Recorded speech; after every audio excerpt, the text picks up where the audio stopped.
बातमी आहे अकोल्यामधून। अकोला येथील हिवरखेड येथील प्राथमिक आरोग्य केंद्रातील आरोग्य व्यवस्थेचा एक धक्कादायक प्रकार समोर आला आहे। केंद्र सरकारच्या आयुष्यमान भारत योजनेमध्ये या आरोग्य केंद्राचा समावेश आहे। या आरोग्य केंद्राला सरकारने आयुष्यमान आरोग्य मंदिराचा दर्जा दिलाय। मात्र याच आरोग्य केंद्रामध्ये अवैध गर्भपात होत असल्याचा एक धक्कादायक प्रकार समोर येतोय। राष्ट्रवादी काँग्रेस अजित पवार गटाचे आमदार अमोल मिटकरी यांनी हा धक्कादायक प्रकार समोर आणलाय। आमदार मिटकरींनी केलेल्या पाहणी आणि स्टिंग ऑपरेशनमध्ये त्यांना रुग्णालयातील ऑपरेशन थिएटरमध्ये मांसाचे गोळे आढळलेत।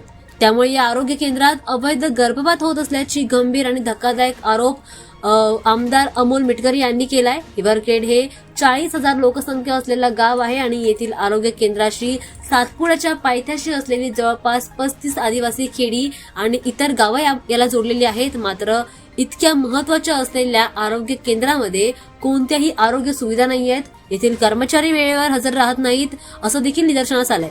रुग्णालयातील यंत्रसामग्री बंद अवस्थेमध्ये असलेली त्यांनी पाहणी केली आहे। यासोबतच रुग्णालयामध्ये घाणीचं प्रचंड वातावरण आहे असं देखील त्यांनी म्हटलंय।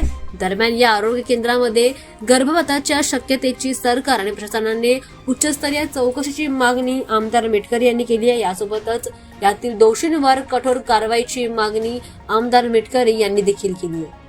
आमदार मिटकरींच्या आरोपांवर सरकार आणि प्रशासन काय कारवाई करणार हे पाहणं आता महत्त्वाचं ठरणार आहे। मात्र अशा प्रकारच्या असुविधांमुळे गावकऱ्यांचे हाल होत आहेत आणि योग्य वेळी योग्य ते उपचार मिळत नाहीत। त्यामुळे आजाराचा धोका देखील वाढतो। या घटनेकडे सरकारने विशेष लक्ष देऊन कारवाई करावी अशी मागणी आता केली जाते।